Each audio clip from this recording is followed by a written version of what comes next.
mungkin disampaikan oleh Pak Dr. Haris, tapi saya perlu supaya secara utuh nanti bisa disampaikannya. Baik, saya share dulu materinya.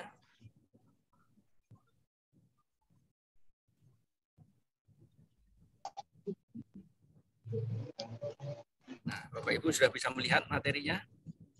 Bisa, Pak. Sudah, Pak. Sudah muncul. Sudah, Pak. Sudah bisa, Pak. Sudah muncul, Pak. Baik, saya akan mulai dari sini. Siap, Sekali Pak. lagi, saya akan mulai dari bab 1 kalau di dalam proposal penelitian, tapi kalau di penyampaian materi ini di bagian kedua ya. Baik, saya akan mulai dari pendefinisian dan perumusan masalah. Ya. Permasalahan penelitian ini adalah masalah sebagai dasar mengapa rumus penelitian itu dilakukan. Jadi kalau kita mau melakukan penelitian, ya, dasarnya adalah rumusan masalah itu. Ya. Kemudian permasalahan dituangkan dalam latar belakang penelitian, jadi nanti ada latar belakang yang memuat data dan fakta, ya, bukan teori, ya, kemudian yang seharusnya dengan yang terjadi atau dasolennya, ya, dituangkan di dalam rumusan masalah atau kerangka.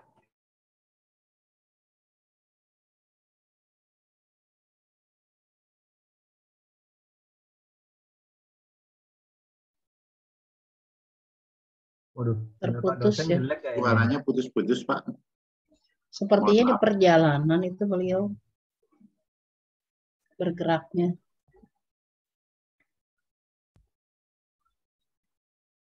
Oh, ini alhamdulillah. Suaranya masih di mute, Pak.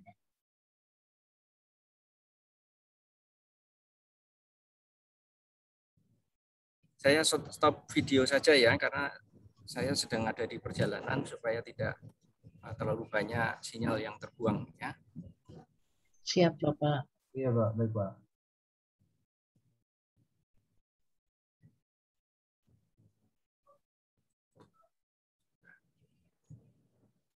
Salah ambil ya.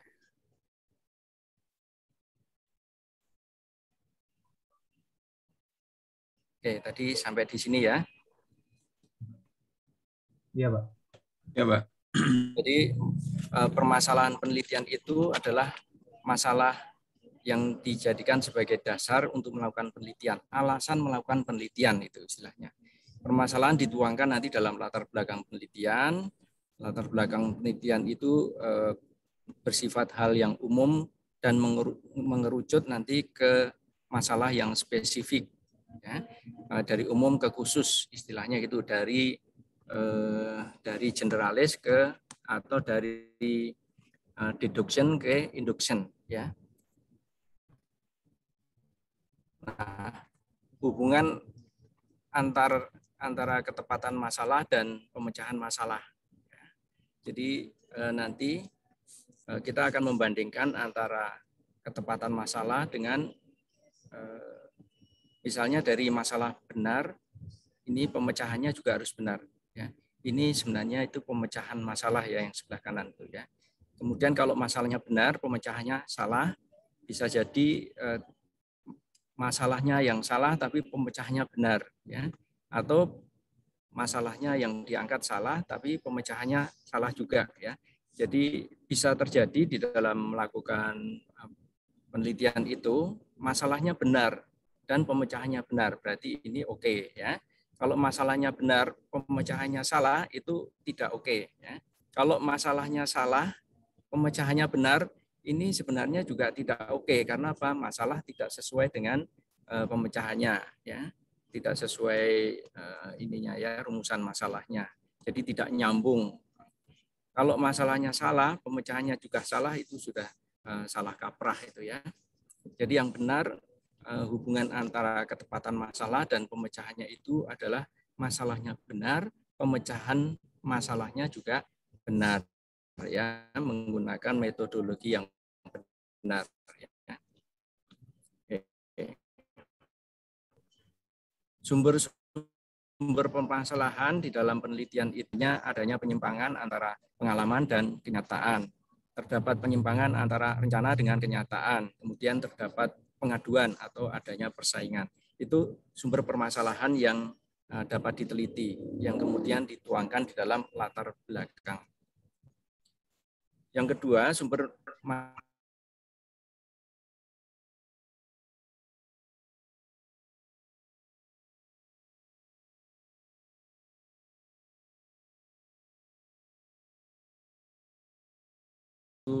nanti analisanya berupa studi kasus. Yang berasal dari penelitian sebelumnya itu sumber masalahnya yang ada itu akan disempurnakan ya dari yang sebelumnya. Kemudian keperluannya kita mempelajari penelitian relevan sebelumnya adalah untuk melakukan verifikasi ya dan juga untuk pengembangan ya. Maka penelitian yang dilakukan lanjutan itu ada kata-kata kuncinya ya kalau penelitian yang dilakukan sebagai lanjutan dari penelitian sebelumnya, yaitu untuk penyempurnaan, verifikasi, dan pengembangan dari penelitian relevan sebelumnya. Di dalam membuat keputusan masalah yang baik, yang baik itu harus bermanfaat. Ya, bermanfaat bagi siapa? Nah, manfaat itu nanti dituangkan di bab 1.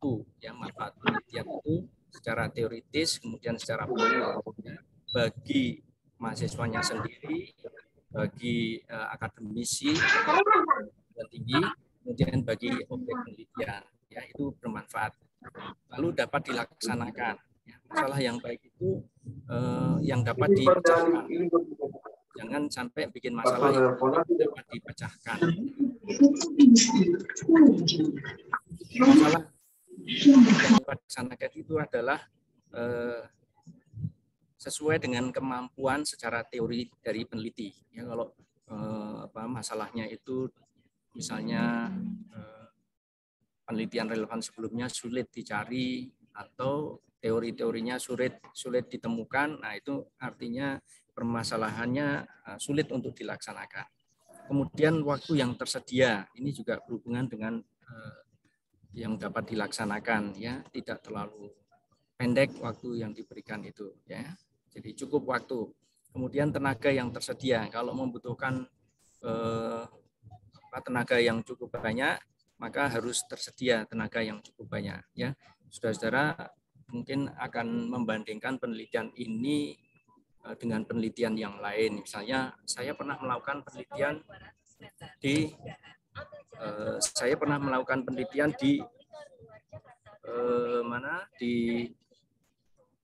di perbatasan Indonesia dengan Filipina ya. Nah, waktu pelaksanaannya itu memang diberikan waktu panjang ya. Kemudian tenaga yang melakukan penelitian juga tersedia cukup banyak ya, tenaga-tenaga ahlinya maupun administratornya. Kemudian dana yang tersedia juga banyak ya. Kalau untuk menuju ke perbatasan Sulawesi dengan Filipina itu membutuhkan perjalanan 2 kali pesawat ditambah 1 kali dengan kapal Pelni ya, kapal dari kapal feri ya. Nah, itu waktunya untuk perjalanan feri saja udah 12 jam ya, ditambah penerbangan 2 kali dari Jakarta Manado ke Melangwane ya, Melangwane kemudian disusul dengan perjalanan laut 12 jam ke Pulau Miangas ya. Itu artinya kalau saudara-saudara nggak punya waktu, nggak punya tenaga dan nggak punya biaya, itu tidak dapat dilaksanakan ya. Tapi maka harus dilakukan perhitungan dengan cermat ya. Kemudian adanya faktor pendukung ya. Faktor pendukung ini berhubungan dengan sarana dan prasarananya dalam melakukan penelitian. Misalnya faktor pendukung itu bisa berupa perizinan ya, karena belum tentu tempat objek penelitian itu memberikan izin untuk melakukan penelitian, ya. Itu artinya kalau diberi izin dapat dilaksanakan, kalau tidak diberi izin tidak dapat dilaksanakan. Tersedianya data ini juga penting, Bapak Ibu. Kalau mau melakukan penelitian itu datanya tersedia atau tidak. Misalnya Bapak Ibu mau meneliti penelitian tentang remunerasi, Bapak Ibu itu akan sulit mendapatkan datanya karena apa? Masalah kompensasi di perusahaan itu sensitif, ya. Jadi mungkin perusahaan tidak akan memberikan izin untuk melakukan penelitian atau memberikan datanya yang berhubungan dengan data-data yang sifatnya konfidensial atau rahasia, ya. Kemudian tersedianya izin dari pihak yang berwenang, ya. Kalau di perusahaan pihak berwenang ya pimpinan perusahaannya atau bagian SDM-nya. Kalau di luar perusahaan pimpinan yang berwenang itu misalnya kalau itu menyangkut teritori tertentu misalnya, ya harus ada perizinan dari pihak-pihak yang berwenang tersebut, ya. Jadi kita harus mempertimbangkan penelitian itu pertama harus bermanfaat, yang kedua dapat dilaksanakan. Ya, yang ketiga adanya faktor pendukung, ya. Faktor pendukung tadi sebenarnya di bagian kedua tadi juga sudah ada, tersedianya data itu penting sekali. Ya, kalau kita tidak bisa mendapatkan data maka penelitian kita itu kosong, ya, artinya nggak ada datanya, gitu. Tersedianya izin dari pihak yang berwenang ini juga termasuk bagian dari pendukung, ya. Dua terakhir tadi kalau ada data pendukung dan tersedianya perizinan maka dapat dilaksanakan. Oke, kemudian kita masuk ke judul penelitian. Setelah melaksanakan setelah permasalahan diidentifikasi dengan tepat, langkah berikutnya adalah memberikan judul penelitian. Ya. Nah, dua orientasi di dalam memberikan judul penelitian. Yang pertama adalah orientasi singkat. Contohnya analisis kualitas pelayanan jasa perbankan, ya. Ini orientasi singkat, ya. Nah, penelitian ini bisa juga disebut penelitian kualitatif, ya, karena menggunakan analisis kualitas, itu nanti menggunakan model, ya. Yang kedua berorientasi dengan jelas, ya. Judul penelitian itu ada kejelasan orientasinya, mulai dari jenis penelitiannya, apakah penelitian kualitatif atau kuantitatif, kemudian objek yang ditelitinya ada, sumber subjek penelitiannya juga ada, lalu lokasi penelitiannya juga sudah jelas, ya, dan waktu pelaksanaan penelitian itu berorientasi pada kejelasan penelitian. Ya, kalau kita mau melakukan penelitian, faktor objek, subjek, kemudian lokasi dan waktunya belum diidentifikasi, maka orientasinya menjadi kurang jelas, gitu, ya. Contoh orientasi yang jelas di dalam membuat judul: analisis pengaruh pelayanan terhadap kepuasan nasabah pada bank-bank pemerintah di Surabaya tahun 2007. Ya. Nah, dari sini kita bisa membaca orientasi itu dengan jelas. Misalnya objek yang diteliti adalah pengaruh pelayanan, ya, terhadap kepuasan pelanggan. Objek yang diteliti adalah bank-bank pemerintah di Surabaya. Ya. Subjek penelitinya, subjek penelitinya sebenarnya ya pelayanan nasabah itu, ya, subjeknya adalah nasabahnya itu. Kemudian lokasinya di Surabaya, tahunnya juga bisa dilihat di situ, tahun 2007, ya. Jadi ini contoh penelitian jenis kualitatif, ya. Di dalam penelitian itu ada pembatasan masalah. Setelah kita buat latar belakang masalah, kemudian kita identifikasi masalah-masalah yang ada berdasarkan hasil observasi dan penelitian. Ya. Jadi pembatasan masalah nanti kita bisa buat, misalnya dari identifikasi masalah kita temukan ada 7 atau 9 identifikasi masalah. Dari mana identifikasi masalah itu? Identifikasi masalah itu harus muncul dulu di dalam latar belakang masalah. Ya, kalau di latar belakang masalah sudah muncul, kemudian diidentifikasi itu diinventarisasi. Ya, diinventarisasi, katakanlah ketemu 7 ya, permasalahan secara umum. Lalu kita buat batasan masalah. Ya. Karena tidak mungkin 7-7-nya itu nanti akan diteliti. Ya. Kita batasi saja masalah itu 3 saja misalnya untuk S2. Untuk S1 2 cukup ya. Untuk S3 itu biasanya minimal 5 ya masalah yang diangkat.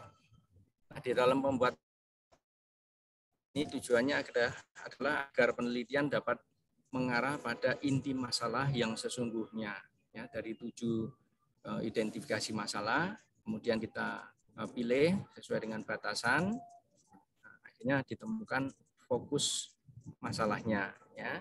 Fokus masalah itu nanti akan dilakukan penelitian lebih mendalam lagi. Ya. Nah, kalau kita lihat dari segitiga piramida terbalik, ya, rumusan masalah itu pada awalnya dibuat latar belakang masalah secara umum. Ya, kemudian setelah diidentifikasi, lalu dibuat batasan masalah sehingga kita menemukan inti masalahnya. Ya, kalau kita mau jabarkan di dalam piramida terbalik. Beberapa hal yang harus diperhatikan di dalam merumuskan masalah. Masalah harus dirumuskan dengan jelas dan tidak menimbulkan penafsiran yang berbeda. Ya, nih dirumuskan jelas ya. Tadi kalau misalnya kualitatif nanti apa variabel-variabelnya. Ya. Kemudian yang diteliti itu apa pengaruhnya, atau yang diteliti itu seberapa besar ya perbedaannya, ya, itu nanti harus dirumuskan dengan jelas. Ya. Kemudian rumusan masalah hendaknya dapat mengungkapkan hubungan antara 2 variabel atau lebih. Ya. Ini khususnya di dalam penelitian kuantitatif ya. Itu ada hubungan antara 2 variabel atau lebih. Misalnya nanti ada variabel X1, variabel X2, dan variabel Y. Nah, nanti hubungannya antara X1 dengan Y terdapat pengaruh apa ya. X2 terhadap Y ada pengaruh apa. Kemudian X1 dan X2 kalau ada penelitian simultansi itu pengaruhnya terhadap Y seperti apa ya. Itu beberapa hal yang harus diperhatikan di dalam merumuskan masalah. Kemudian rumusan masalah hendaknya dinyatakan dalam kalimat tanya ya. Memang seharusnya rumusan masalah itu harus dibuat dalam kalimat pertanyaan ya. Apakah terdapat pengaruh pelatihan terhadap kinerja? Ya, apakah terdapat, kalau yang 2 variabel bebas, apakah terdapat pengaruh kepemimpinan dan motivasi terhadap kinerja? Ya, itu adalah dinyatakan dalam bentuk kalimat tanya. Ya. Beberapa kesalahan yang sering terjadi di dalam memilih permasalahan penelitian atau merumuskan permasalahan penelitian. Pertama, permasalahan penelitian tidak diambil dari akar masalah yang sesungguhnya. Ya, akar masalah yang sesungguhnya itu kita ambil dari latar belakang masalah, lalu diidentifikasi, kemudian dibatasi. Dari hasil pembatasan masalah itu, maka dipilihlah ya akar masalah dari masing-masing variabel tersebut. Ya. Jadi tidak keluar dari latar belakang masalah, karena latar belakang masalah itu berisi data dan fakta yang menyimpang ya dari yang seharusnya. Permasalahan yang akan dipecahkan tidak sesuai dengan kemampuan peneliti, baik penguasaan materi, waktu, tenaga maupun dana. Ya, di depan tadi sudah saya singgung, kalau kita mau melakukan penelitian, maka kita harus mempertimbangkan kemampuan peneliti, ya, kemampuan di dalam penguasaan teorinya, kemampuan di dalam waktu, tenaga maupun dananya tadi ya. Karena saya pernah melakukan penelitian yang sangat berat, yang panjang, biayanya mahal, ya waktunya lebih dari 1 tahun. Ya, penelitian itu saya lakukan adalah di perbatasan Indonesia dengan Filipina, itu 2014 sampai dengan 2016, 2 tahun penelitiannya itu dilakukan. Ya. Nah, kalau kita kan penelitiannya kadang-kadang cuma 3 bulan ya. Paling panjang 4 bulan sampai 6 bulan ya, itu pun karena tidak ngapa-ngapain sehingga belum selesai kan ya, tidak continue ya. Kemudian kesalahan yang terjadi di dalam permasalahan penelitian adalah permasalahan yang akan dipecahkan tidak sesuai dengan faktor pendukung yang ada. Nah ini klasik ya. Kita mau mencari datanya, tapi datanya itu tidak ada, ya, datanya tidak tersedia. Ini juga menjadi beberapa kesalahan di dalam memilih permasalahan penelitian. Kalau nggak ada datanya ya jangan dijadikan rumusan masalah. Ya, contohnya tadi mengenai kompensasi. Kompensasi itu kan datanya sulit untuk dikeluarkan oleh perusahaan tempat penelitian ya, jadi ya jangan mencari judul atau variabel yang sulit ya. Oke. Lalu masuk sekarang di bab kedua, di penelitian itu ada di bab 1 di penelitian itu ada tujuan. Ya. Berdasarkan rumusan masalah penelitian kemudian dibuat tujuan penelitian ya. Jadi tujuan penelitian tidak boleh menyimpang dari rumusan masalah ya. Karena apa? Tujuan penelitian itu adalah untuk memecahkan masalah tersebut. Maka kata kuncinya harus dibuat kata pengantarnya harus dibuat tujuan penelitian ya. Berdasarkan rumusan masalah di atas, maka peneliti ya, atau maka tujuan penelitian ini adalah untuk menganalisis dan untuk mengetahui dan menganalisis titik 2, 1, 2, 3 itu sesuai dengan urutan yang ada di rumusan masalah. Variabelnya juga dibuat sesuai dengan urutan yang sama ya, tidak boleh dipolak-balik nomornya. Di rumusan masalah ditulis kepemimpinan terhadap kinerja, tapi di tujuannya ditaruh di nomor 3 ya. Nah, ini nggak boleh. Kalau di rumusan masalah pengaruh kepemimpinan terhadap kinerja pada PT ABC itu ditaruh di nomor 1, maka nanti di tujuannya juga harus ditaruh di nomor 1 ya, tidak boleh dibolak-balik ya. Sampai dengan hipotesis, kemudian pembahasan dan kesimpulannya juga harus urut nanti, tidak boleh dibolak-balik urutannya. Baik, itu bab 1 ya yang ada di dalam proposal. Sekarang sebelum saya masuk ke bab kedua, ada pertanyaan, Bapak Ibu? Silakan kalau ada pertanyaan sebelum kita masuk ke bab 2. Oke. Sementara belum, Prof. Cukup ya. Kalau tidak ada, saya langsung masuk ke bagian kedua, yaitu studi pustaka atau pendahuluan ya. Ini materinya sebenarnya tidak berbeda jauh dengan metode penelitian yang ada di S1 ya. Berbedanya nanti di jumlah variabelnya.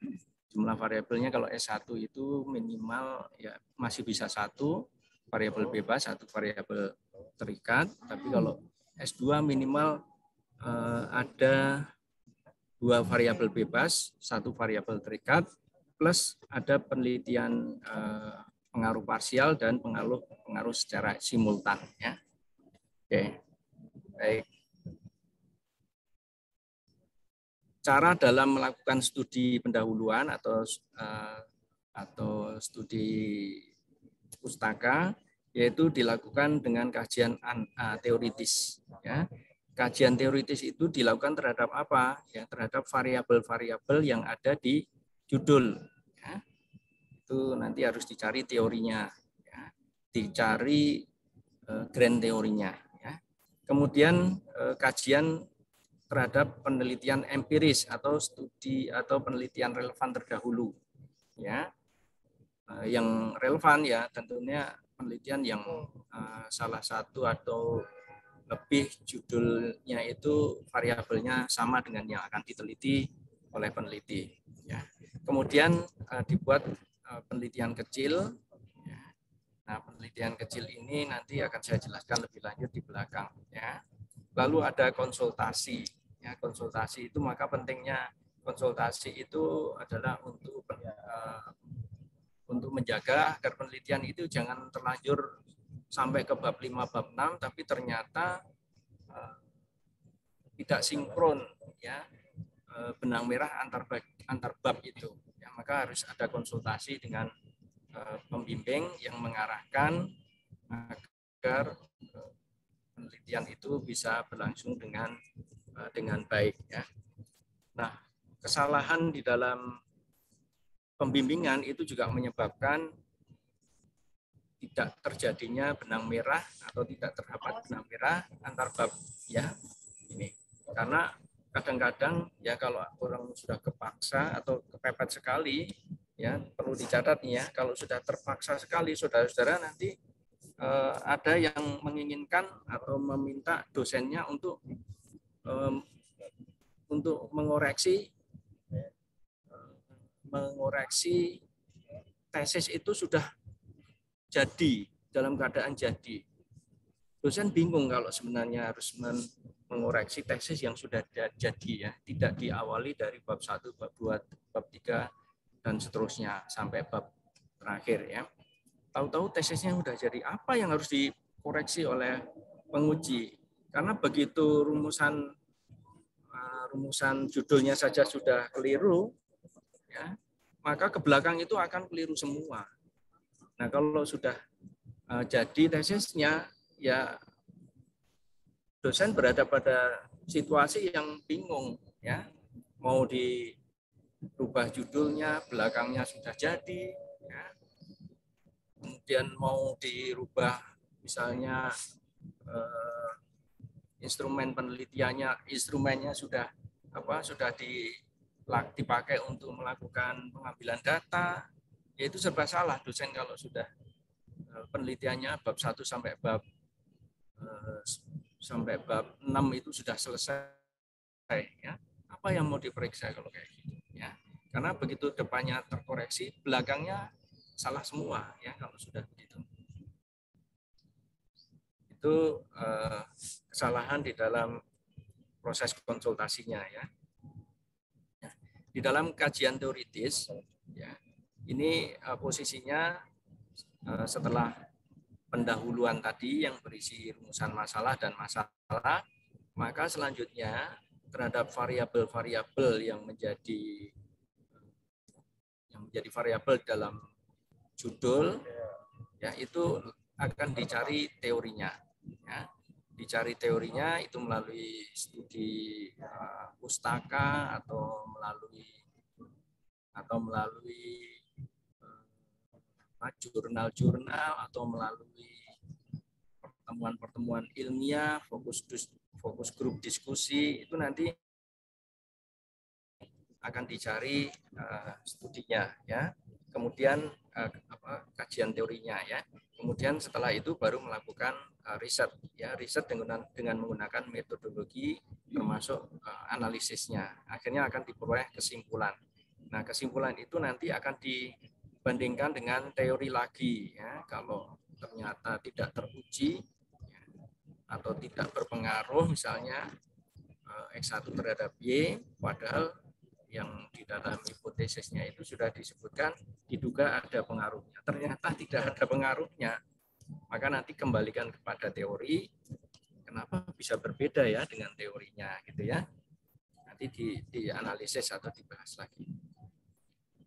Nah, proses di dalam pembentukan proses terbentuknya teori pada awal mulanya itu adanya pendapat-pendapat, ya, dari para ahli. Kemudian pendapat-pendapat tadi diuji, ya, dengan beberapa alat uji.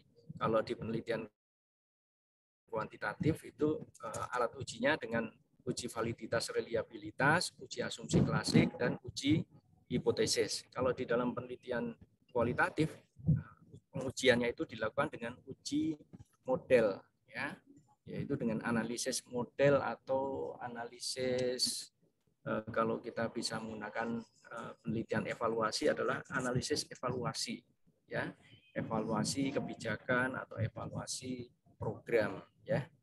Kemudian kalau sudah diuji, ya, dan ternyata terbukti atau teruji, maka teorinya itu benar, ya, teori itu dinyatakan benar, ya. Yaitu proses terbentuknya teori. Nah, tentunya benar itu menurut hasil pengujian yang dilakukan, ya, bukan pendapat penguji, tetapi hasil penelitian. Ya, ini proses terbentuknya teori. Apa fungsi teori atau kajian teoritis dalam penelitian? Ya.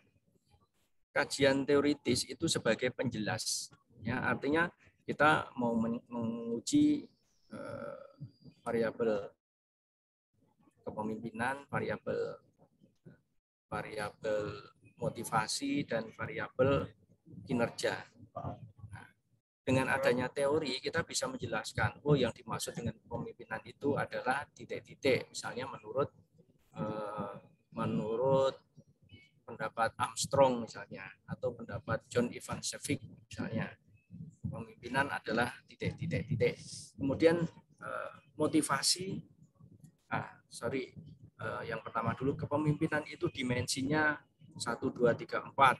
Ya. Kemudian dari masing-masing dimensi tadi ada indikatornya 1, 2, 3, 4, 5, 6, 7, 8 misalnya.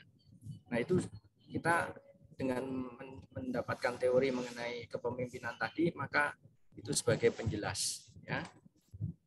Kemudian variabel yang kedua tentang motivasi, ya, teorinya apa, ya, dari berapa penulis buku itu menyebutkan teorinya apa saja, kemudian dibuat sintesisnya juga. Lalu dimensi dari motivasi juga kita cari. Nah, kemudian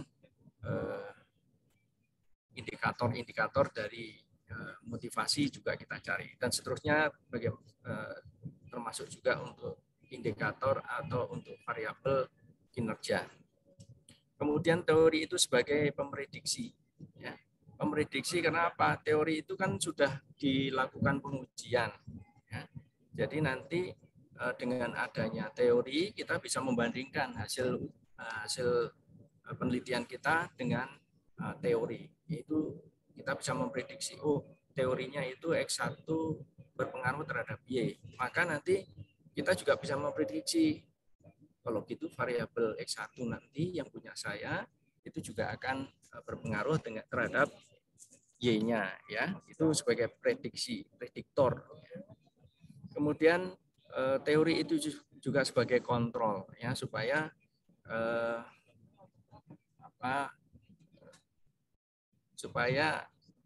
definisi yang akan kita ambil dari teori-teorinya para ahli itu kita bisa kendalikan mana teori-teori yang perlu kita ambil, ya. Jangan semua teori dimasukkan ke dalam kajian pendahuluan itu, ya, tapi dipilih teori-teori yang relevan saja.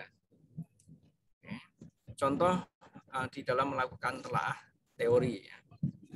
Ini ada judul pengaruh penyampaian jasa dalam membentuk citra rumah sakit dan kepuasan pasien untuk mencapai loyalitas pasien pada RSUD Kanjuruhan Kepanjen Kabupaten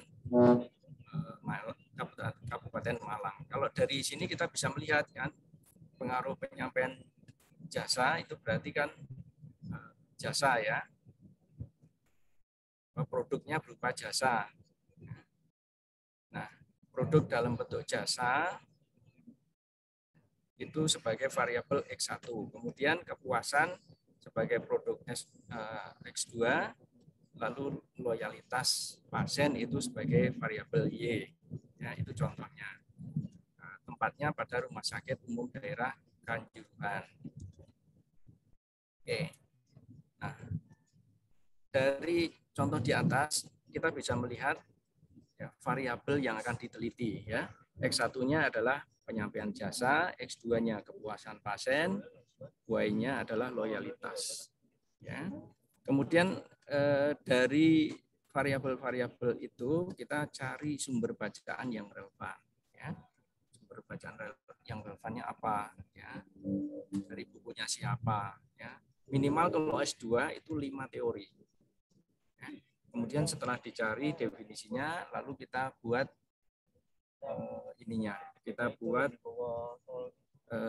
kita buat sintesisnya atau rangkumannya. Oke. Kemudian lihat daftar isi bukunya. Kalau kita sudah mencari judul buku, ya, kemudian menemukan variabel yang akan kita teliti, kita lihat judul bukunya. Nah, kemudian baca seluruh isi topik yang ada di variabel yang ingin kita teliti tersebut. Ya, itu cara melakukan telaah teori. Kemudian deskripsikan teorinya. Ya. Yang dideskripsikan apa saja, mulai dari definisinya, kemudian dimensinya, variabel-variabelnya, indikator-indikatornya. Ya. Itu yang harus kita deskripsikan teorinya. Ya. Nah, contoh sistematika penulisan landasan teori, ada definisi tadi, definisi dari jasa dan karakteristik dari jasa tadi ya, dari contoh tadi. Kemudian service quality pada rumah sakit, ya, itu kita cari juga ya. Kemudian kepuasan pelanggan dan loyalitas pelanggan. Nah, itu penulisan landasan teori itu harus dibuat secara mengerucut dari variabel X1 sampai dengan variabel Y. Ya. Gimana kalau penulisannya dibalik, ya, loyalitas ditaruh di atas, ya tinggal dibalik saja, tidak ada masalah. Ya. Yang penting yang penting penyajiannya nanti di dalam teori itu di dalam bab 2 itu harus konsisten gitu ya. Kemudian yang kedua adalah penelitian empiris atau penelitian relevan terdahulu. Oke. Penelitian relevan terdahulu adalah penelitian sebelumnya yang dapat digunakan untuk mengetahui kekurangan-kekurangan penelitian sebelumnya. Ya, jadi kita melihat penelitian terdahulu itu untuk dikaitkan dengan penelitian kita nanti. Nah, kalau ada yang kurang relevan hasil penelitian sebelumnya, nanti kita bisa mengetahuinya. Untuk mengetahui apakah apa yang telah dihasilkan dari penelitian sebelumnya. Jadi kita sebelum melakukan penelitian sendiri, kita sudah tahu hasil-hasil penelitian relevan sebelumnya itu seperti apa. Ya. Jadi sebagai pembanding nanti. Kemudian untuk mengetahui perbedaan dengan penelitian sebelumnya. Ya. Penelitian empiris itu ya kita kalau sudah melakukan penelitian nanti kita bisa mengetahui perbedaannya dari penelitian kita dengan penelitian sebelumnya. Oke. Nah, di dalam membuat penyajian penelitian empiris dalam laporan penelitian bisa dibuat dalam bentuk tabel. Ya, dalam bentuk tabel nanti tabel itu akan bisa kita lihat dengan contoh ini ya, nama penelitinya dan tahunnya. Ya. Misalnya penelitian dari Paulus ya, tahun 2020 ya. Judul penelitiannya pengaruh kepemimpinan dan motivasi terhadap kinerja pada PT ABC misalnya. Tujuan penelitiannya apa ya? Tujuan penelitian itu dapat dilihat dari rumusan masalah ya. Nanti kita ambil dari rumusan masalahnya, kita tampilkan di dalam tujuan penelitian. Tujuan penelitian ini adalah untuk mengetahui dan menganalisis 1, 2, 3 misalnya ya. Kemudian alat analisisnya apa ya?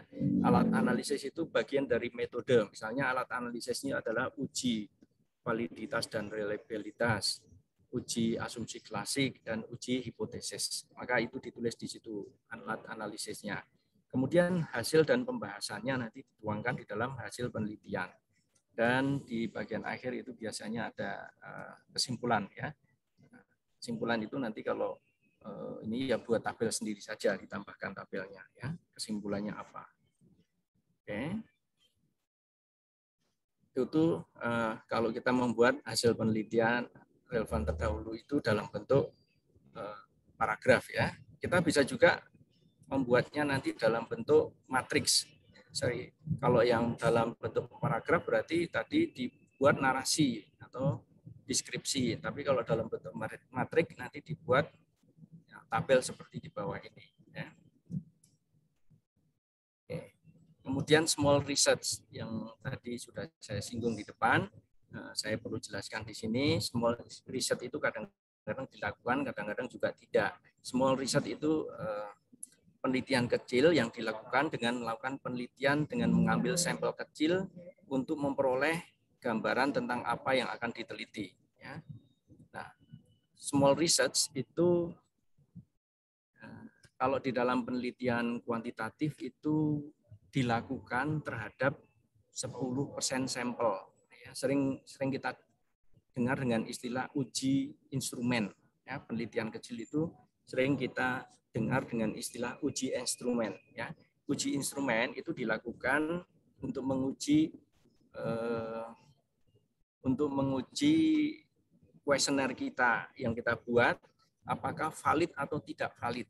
Ya, ini harus dilakukan dalam bentuk penelitian kecil, yaitu terhadap 10% sampel. Misalnya sampelnya ada 100. Nah, minimal kita harus melakukan small research itu terhadap 10%-nya, yaitu 10 orang. Ya. Nah, 10 orang itu yang mana? 10 orang itu adalah di luar yang 100 tadi. Bukan ngambil dari yang 100, kemudian sisanya 90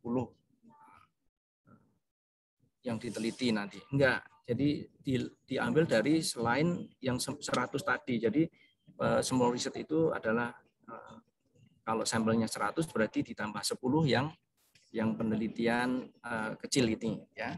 Jadi total respondennya ada 110 misalnya gitu. Kemudian konsultasi. Di dalam pembuatan tesis itu juga dilakukan melalui konsultasi. Cara ini dilakukan dengan cara bertemu dan meminta konfirmasi tentang apa yang akan diteliti kepada orang-orang yang dianggap ahli dalam bidangnya. Ya. Jadi ini penting sekali konsultasi itu sebagai pengarah supaya hasil penelitian itu tidak menyimpang. Ya. Yang kedua, di dalam memilih pembimbing tesis, hendaknya saudara-saudara juga harus memperhatikan kompetensi dari pembimbingnya. Jangan sampai pertama ya, Anda meneliti kualitatif atau meneliti tentang penelitian evaluasi, tapi pembimbingnya tidak paham mengenai penelitian kualitatif atau penelitian evaluasi. Nanti kacau, saudara. Ya.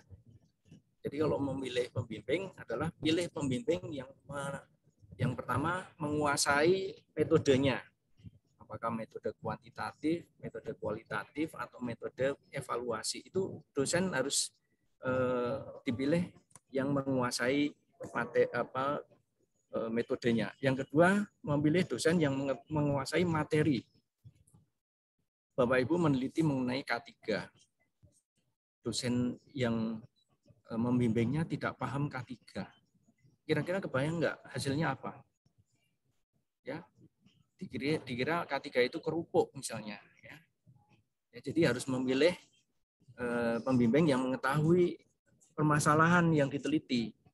Anda memilih mengenai penelitian manajemen lingkungan. Dosennya tidak paham mengenai manajemen lingkungan, tidak paham regulasinya, tidak paham prosesnya, perizinannya, dan sebagainya. Ini akan bermasalah nanti buat penguji, buat mahasiswa. Ya. Jadi Anda harus meneliti yang pembimbingnya itu menguasai masalahnya juga. Ya. Selain Anda sendiri menguasai, pembimbingnya juga menguasai. Ya. Sehingga nanti penelitiannya bisa terarah dengan baik. Ya. Pernah ada ujian sidang. Ya, pembimbingnya tidak paham mengenai materi yang akan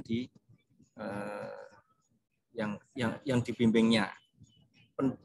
Dosennya juga tidak paham mengenai metode penelitian kualitatif. Ya, karena dipaksakan maka campur-campur isinya. Penelitian kuantitatif campur dengan kualitatif, tapi sebenarnya ini bukan penelitian campuran karena terpaksa saja gaduh-gaduh gitu ya. Itu biar supaya tidak terjadi kasus-kasus demikian rupa. Kemudian keberhasilan teknik ini akan sangat tergantung kepada ketepatan peneliti dalam memilih narasumber ya. Selain dari pembimbingnya ya,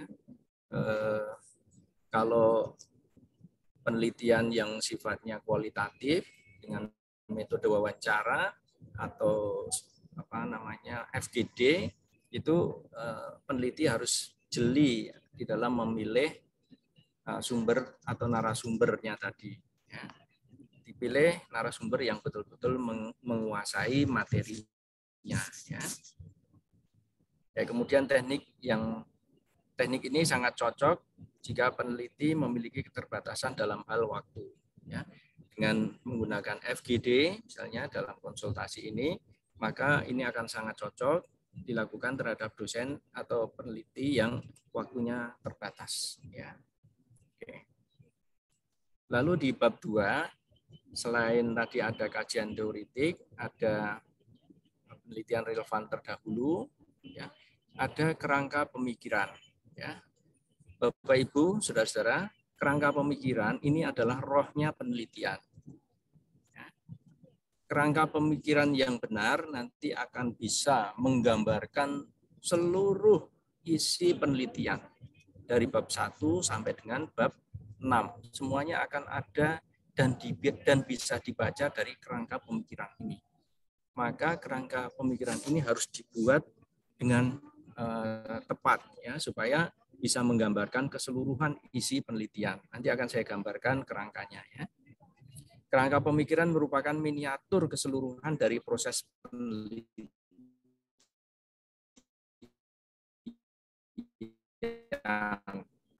Kerangka pemikiran rumusan masalahnya kan, bagaimana proses penelitian dilakukan, ya, itu metodologinya. Lalu apa yang akan diperoleh dari penelitian tersebut, berarti hasilnya ya. Kemudian untuk apa hasil penelitian itu diperoleh ya. Ini sebagai rekomendasinya nanti ya. Nah, itu kerangka pemikiran ya, dapat menerangkan 4 hal tersebut. Nah, di dalam membuat kerangka pemikiran itu ada kesalahan yang salah kaprah ya. Salah kaprahnya apa? Di dalam membuat substruktur penelitian itu tidak sama dengan membuat kerangka teoritis. Beda ya.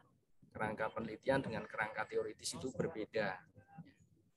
Dan berbeda lagi dengan kerangka pemikiran ya. Jadi kalau Anda membuat kerangka pemikiran maka jangan disamakan dengan membuat kerangka teoritis dan membuat struktur penelitian karena berbeda itu ya. Jangan sampai struktur penelitiannya dibuat sama dengan kerangka teoritisnya, kemudian dibuat sama dengan kerangka pemikirannya. Ya. Nah, substruktur penelitian itu adalah seperti ini. Ya. Misalnya penelitian mengenai variabel satisfaction ya, atau kepuasan.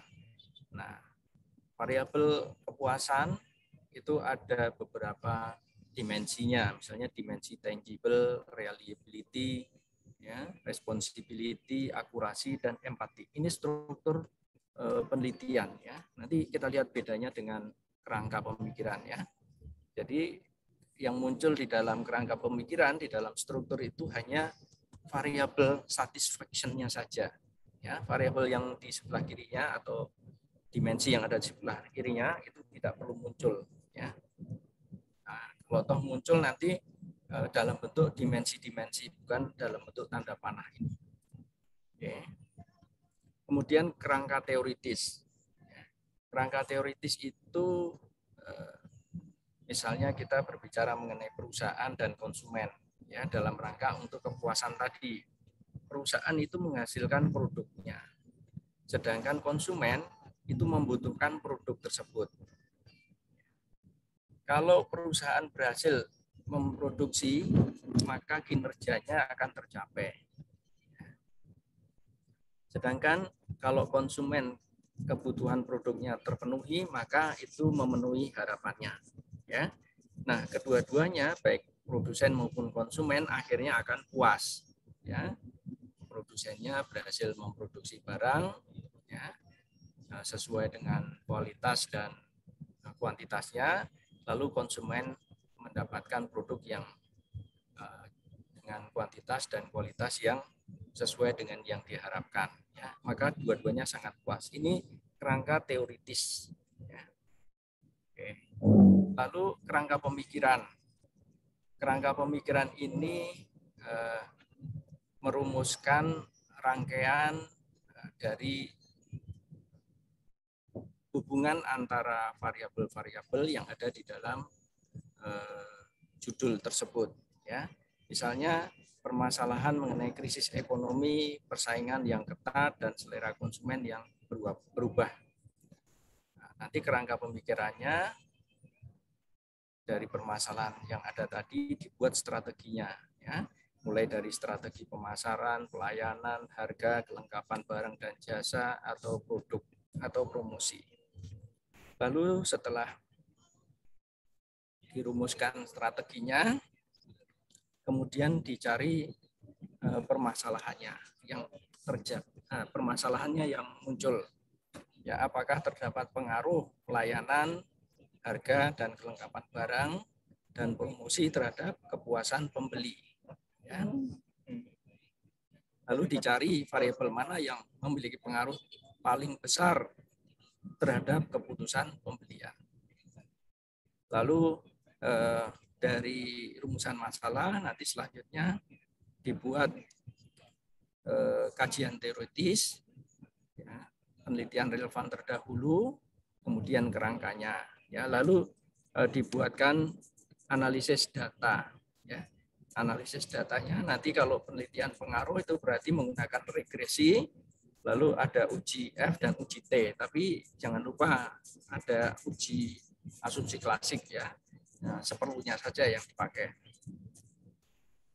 Kemudian dari hasil pengujian atau analisis data diperoleh pengaruh pelayanan, harga, kelengkapan barang, produksi terhadap keputusan pembelian. Ya. Dan diperoleh variabel yang paling besar berpengaruh terhadap penjualan. Ya. Nah, dari hasil penelitian itu selanjutnya kita akan jadikan umpan balik untuk perumusan strategi berikutnya. Ya. Itu kerangka pemikirannya. Nah, kalau kerangka pemikiran itu yang dibuat seperti ini adalah kerangka pemikiran yang kita buat secara desainer sebagai desain penelitian, ya. Nanti kalau di dalam kerangka pemikiran di bab 2 itu bentuknya bisa berbeda, ya. Nah, kerangka pemikiran juga bisa dibuat dalam bentuk yang berbeda seperti ini. Misalnya kerangka berpikir penelitiannya adalah variabel X1 itu disiplin, variabel kompensasi itu X2, dan variabel kinerja itu adalah Y, ya. Nah, dari sini kita juga sebenarnya sudah bisa melihat, ya, kerangka pemikiran yang dapat menjadi rohnya penelitian. Nah, kita lengkapi dulu bentuk kerangka pemikiran yang seperti ini, ya, karena ini baru penelitian parsial, ya, pengaruh X1 terhadap Y, pengaruh X2 terhadap Y, ini masih berupa pengaruh parsial. Kita belum mendapatkan pengaruh secara simultan atau secara bersama-samanya. Nah, sekarang kita rumuskan kerangkanya yang secara simultan. Kalau tadi parsial itu belum ada kotak besar yang mengotakin X1 dan X2. Ya. Sekarang kita kotakin X1 dan X2 tadi, kemudian kotak besarnya dihubungkan dengan Y. Nah, ini menjadi penelitian secara simultan. Oke. Ya, yang kita lihat X1, X2 dan Y-nya saja di sini. Kemudian X1, X2 dikasih kotak, kemudian kotaknya dihubungkan dengan Y. Nah, simbol yang perlu dibuat di dalam menghubungkan pengaruh X1 terhadap Y itu adalah di atas tanda panah dikasih simbol R titik X1 titik Y. Ya. Ini penelitian parsial X1 terhadap Y. Kemudian panah yang menghubungkan X2 terhadap Y, kita beri simbol R X2 terhadap Y. Ya. Nah, itu nanti simbolnya penelitian parsial. Ya. Kemudian penelitian simultannya itu kita beri simbol R besar. Ya, ini penelitian secara simultannya. Ya. Nah, kalau kita lengkapi lagi penelitian X1, variabel X1 pelayanan tadi ada dimensinya. Dimensinya adalah untuk X1 dimensi pelayanan itu adalah keandalan, daya tanggap, empati, kemudian bukti langsung. Kemudian untuk fasilitas dimensinya ada 4, kelengkapan kebersihan dan kerapihan, kondisi dan fungsi, kemudian ada kemudahan penggunaan dan kelengkapan alat yang digunakan. Ya. Kemudian untuk yang dimensi Y-nya nanti kita lihat di contoh berikutnya. Ya. Ini contoh yang paling lengkap sekarang, penelitian kerangka penelitian. Ya. Tapi dengan dengan variabel yang berbeda ya. Nah, tapi kerangkanya kurang lebih sama. X1 itu adalah organization culture dengan dimensi 1 sampai 7. Ya, X2 adalah working motivation dengan dimensi 1 sampai 3. Ya. Kemudian employee performance itu dimensinya 1 sampai 5. Ya. X1 berpengaruh terhadap Y, maka dikasih simbol pengaruh disimbolkan dengan R kecil, X1 terhadap Y. Pengaruh X1 terhadap Y. Kemudian di tanda panah yang kedua, X2 dihubungkan dengan Y, diberi simbol RX2 terhadap Y. Ya. Kemudian simbol yang menghubungkan secara simultan X1 dan X2 terhadap Y adalah diberi simbol R besar. Ya. Oke. Nah, saudara-saudara juga bisa tampilkan di sampingnya kotak-kotak itu dengan definisi grand teorinya. Ya. Masing-masing variabel memiliki grand teori sendiri-sendiri. Ya, ini framework yang paling lengkapnya. Oke, baik. Bapak-bapak, Ibu-ibu, ada pertanyaan sampai di sini? Silakan kalau ada pertanyaan. Silakan teman-teman, kalau ada yang mau ditanyakan. Silahkan. Jadi nanti Bapak Ibu harus membuat bab 1 bab 2 tadi sesuai dengan kerangka yang sudah saya berikan di dalam paparan ini. Ya. Silahkan kalau ada yang mau bertanya. Boleh Pak, saya bertanya Pak. Silahkan Pak. Ya, terkait tadi yang kerangka ini apa pemikiran ya Pak yang dari X1 yang secara simultannya itu kan di X1-nya itu ada beberapa dimensi itu ya Pak ya, begitu juga di X2-nya.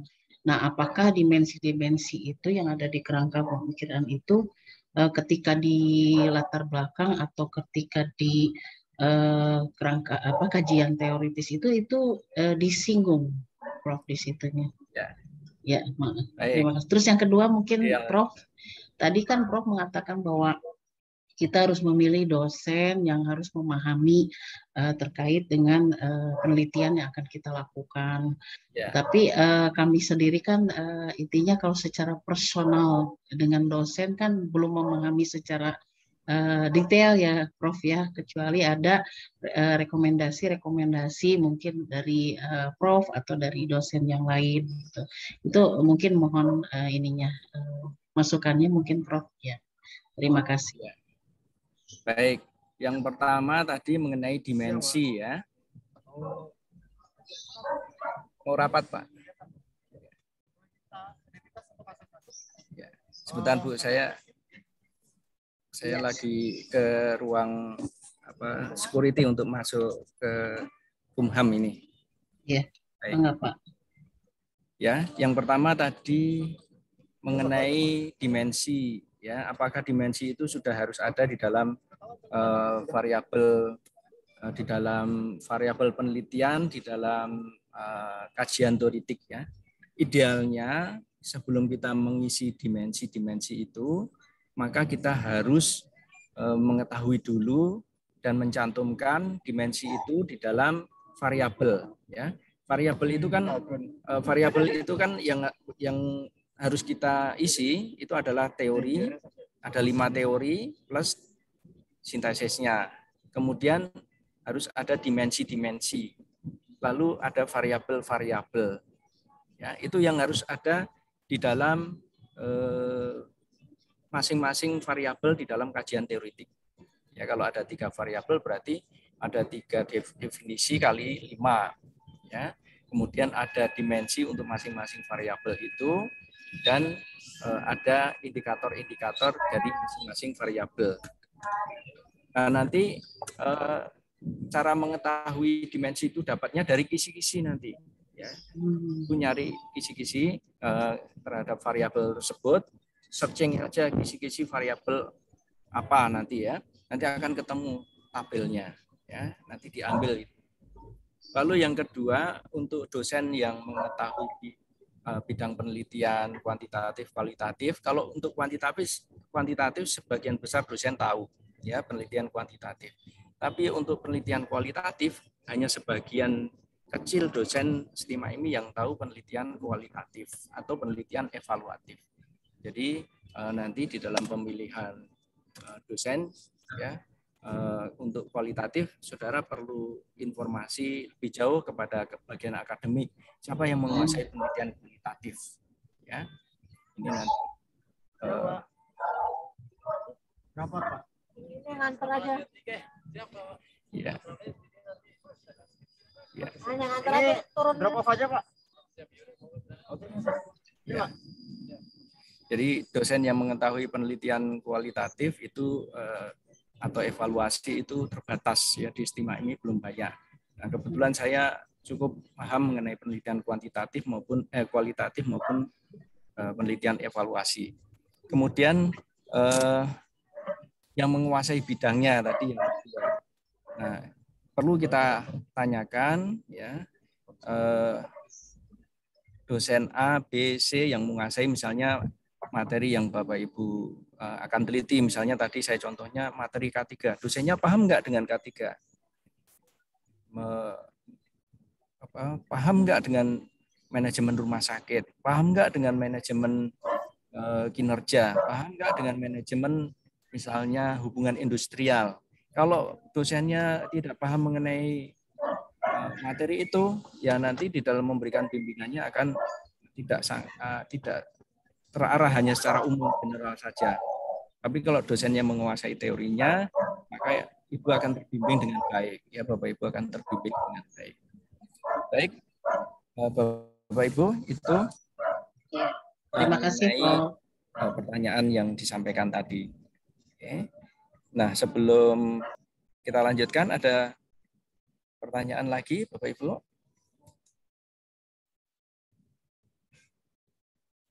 Belum ada? Kalau belum ada, Bapak Ibu, saya minta break sebentar, 15 menit. Saya akan mencari ruangan karena saya sudah sampai ke Kementerian Hukum dan HAM. Baik, Pak. Untuk mencari ruangan dulu, nanti 4 jam kita lanjutkan lagi ya, Bapak Ibu. Siap, siap. Ya, siap Bapak. Terima kasih. Terima kasih, Pak. Teman-teman, kita break dulu. Kurang 10-15 menit, kita tunggu Pak Dini. Silahkan untuk mau rehat dulu, bikin kopi dulu, atau mau ngemil dulu, silahkan. Ada di sebelah itu Pak, bisa diambil. Buahnya udah dibeli sama Pak Jait, Pak. Pak Jait, Iya, mana Riki. buahnya Pak Jait sebagai bukti? Kopinya mana kopinya? Ya, mana ya buktinya? Nah.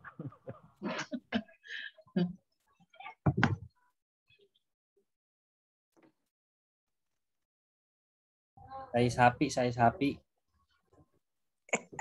Ayo, Kondangan angkat Ibu sini. Ria Ricis.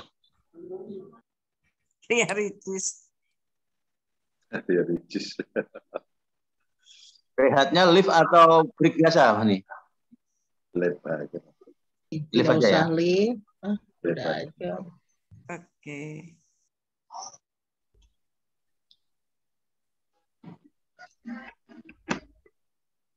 Jadi nggak usah lift ya? Tidak usah, Pak. Oke, sip sip. Terima kasih. Keluarin aja Pak kopinya Pak. Keluarin yang ada. Mana Pak Jait tadi?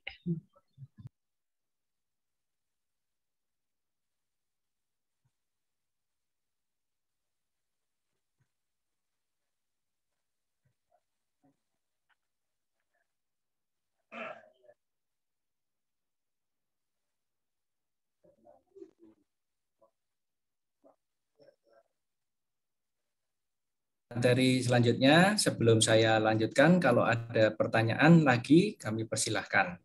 Sebelum saya masuk ke perumusan hipotesis. Bapak Ibu, di dalam kerangka pemikiran, karena itu menjadi rohnya penelitian, maka di dalam pembuatannya harus benar. Ya, jangan sampai salah. Ya, karena dari rumusan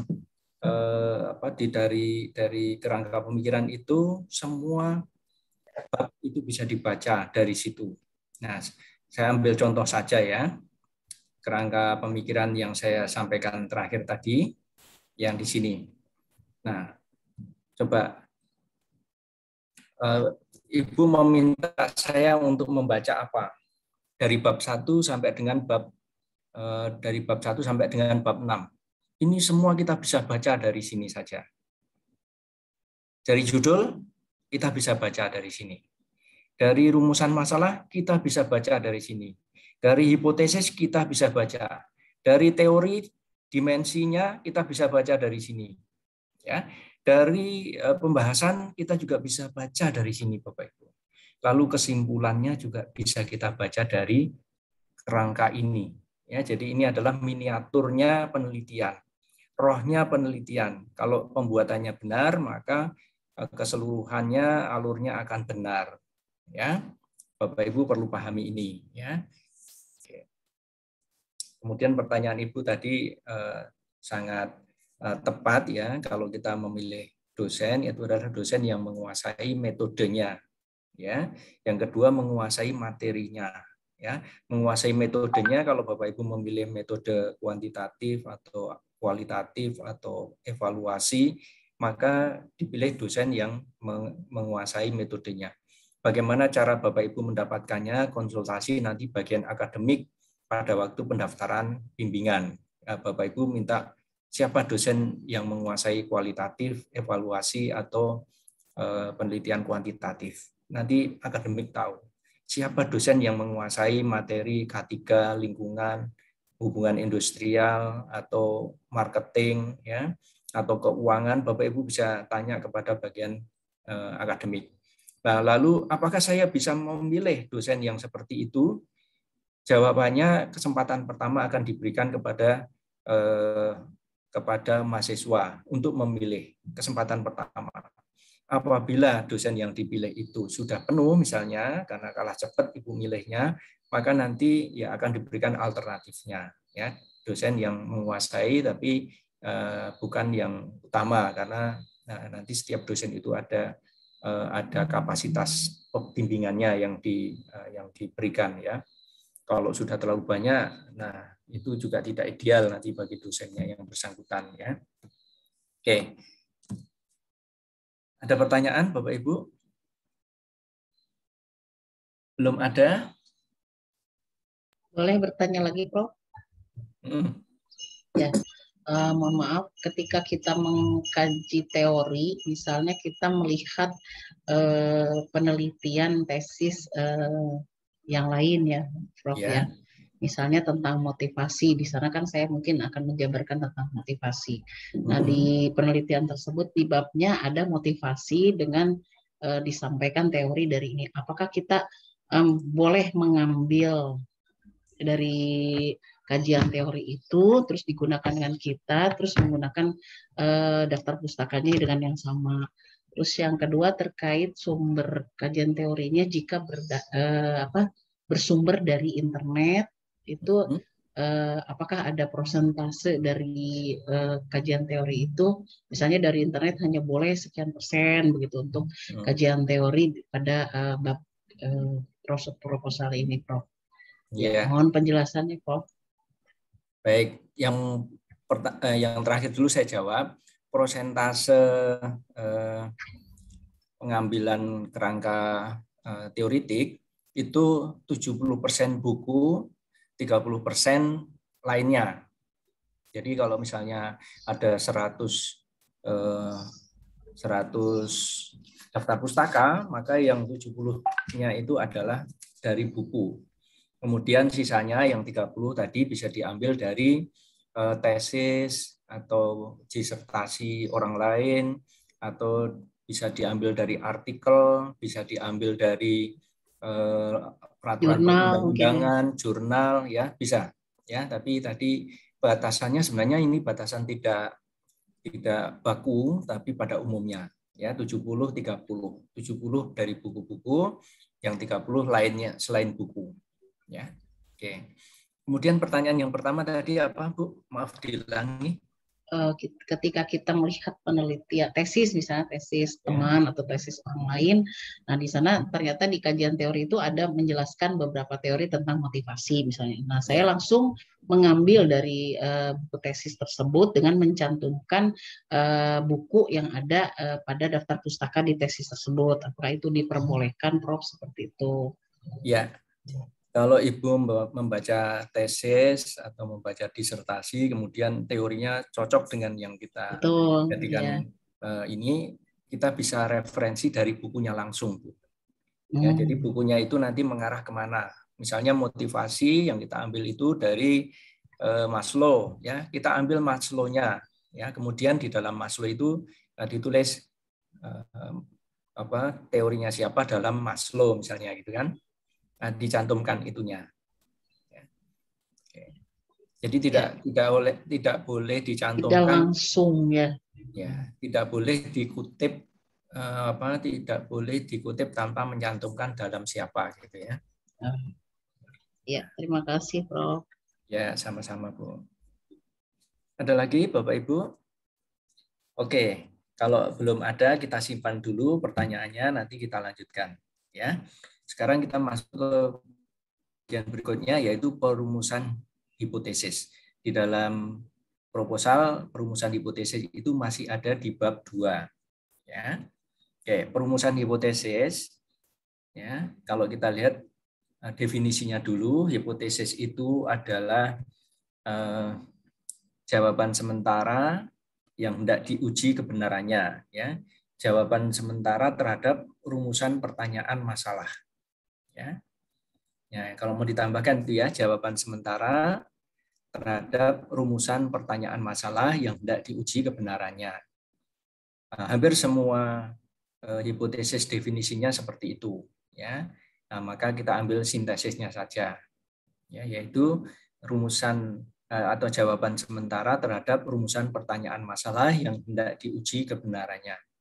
Tidak semua penelitian memerlukan hipotesis. Penelitian yang bersifat eksploratif, deskriptif tidak memerlukan hipotesis. Ya, biasanya yang memerlukan hipotesis itu adalah penelitian kualitatif atau campuran. Ya, penelitian kuantitatif atau campuran. Ya, itu memerlukan hipotesis. Apa manfaatnya hipotesis? Bapak Ibu, hipotesis dibuat sebelum penelitian dilakukan. Ya, jadi hipotesis itu tidak boleh memastikan, ya, misalnya kepemimpinan berpengaruh terhadap kinerja. Ya, di dalam menulis hipotesis itu tanpa dikasih pembuatan hipotesis yang benar, yaitu dengan deskripsi atau dengan notasi. Ya. Nah, manfaat hipotesis itu adalah menjelaskan masalah penelitian. Ya, jadi penjelasannya masih bersifat jawaban sementara. Kemudian menjelaskan variabel-variabel yang akan diuji. Ya, kan di situ ada variabel X1, X2, dan Y. Ya, itu dijelaskan variabel-variabel yang akan diuji itu. Terus nanti pengaruhnya itu parsial atau simultan, atau justru menggunakan SEM atau PET nanti, ya, kalau ada intervening, ya, variabel intervening. Kemudian manfaat yang ketiga sebagai pedoman untuk memilih metode analisis. Ya. Jadi kalau kita sudah menetapkan ada hipotesis atau rumusan hipotesis di dalam bab 2, maka metodenya harus memasukkan uji hipotesis. Bapak Ibu membuat hipotesis, tetapi di metode di teknik analisis, di metode penelitiannya tidak mencantumkan uji hipotesis. Apa yang terjadi, Bapak Ibu? Hipotesisnya tidak terjawab, ya. Padahal hipotesis itu adalah jawaban sementara rumusan masalah. Artinya rumusan masalahnya juga tidak terjawab, gitu ya. Kemudian manfaat yang keempat sebagai dasar untuk membuat kesimpulan penelitian. Ya, dengan hipotesis kita bisa dengan mudah nanti akan membuat kesimpulan di dalam penelitian, karena tinggal membuang kata kalau deskriptif, hipotesisnya deskriptif, kita tinggal membuang kata diduganya. Ya, kalau penelitiannya hipotesisnya itu dibuat dengan notasi H0 dan HA, kita tinggal membuang nanti H0 atau HA-nya yang sesuai, yang tidak sesuai, ya. Misalnya X1 berpengaruh terhadap Y, berarti kita membuang H0-nya. Ya, kalau X1 tidak berpengaruh terhadap Y, maka kita membuang HA-nya. Ya, tinggal begitu saja sebagai dasar pembuatan kesimpulannya. Oke. Contoh hipotesis. Hipotesis dibuat dalam pernyataan atau deskripsi. Ya. Diduga ada pengaruh secara simultan pemberian insentif lingkungan kerja terhadap kinerja karyawan PT Astra Internasional. Nah, sini saya kasih tanda tebal diduga. Kenapa harus ada tanda depan diduga? Ada yang bisa menjawab, Bapak Ibu? Kenapa harus dikasih kata depan diduga? Karena belum terjawab ya, Pak. Karena belum diuji, belum diteliti, ya kan? Bab 2 pada waktu membuat hipotesis ini kan belum diuji, belum diteliti. Jadi kita tidak boleh memastikan, ya. Kalau kita buat dengan cara notasi atau pernyataan, maka kita kasih diduga ada pengaruh secara simultan pemberian insentif dan lingkungan kerja terhadap kinerja. Ya. Nanti kalau sudah diuji, maka diduganya nanti kita buang, itu bisa menjadi kesimpulan ada pengaruh, ya, atau tidak ada pengaruh. Kemudian hipotesis yang dibuat dengan cara notasi, nanti dibuat dengan H0 dan HA. H01, HA1 berarti hipotesis nomor 1. Nah, H0 itu artinya tidak ada pengaruh, kemudian HA itu terdapat pengaruh. Jadi nanti kalau hasil uji hipotesisnya menunjukkan misalnya ada pengaruh, maka kita tinggal gunakan yang bawah, ada pengaruh. Nah, secara simultan pemberian insentif dan lingkungan kerja terhadap kinerja karyawan PT Astra Internasional. Itu ya, itu cara pembuatannya. Hipotesis dapat menunjukkan masalah penelitian, udah pasti, karena hipotesis dibuat berdasarkan rumusan masalah. Ya. Hipotesis dapat menunjukkan variabel penelitian, ini juga jelas, ya, karena ada variabel yang dihubungkan, misalnya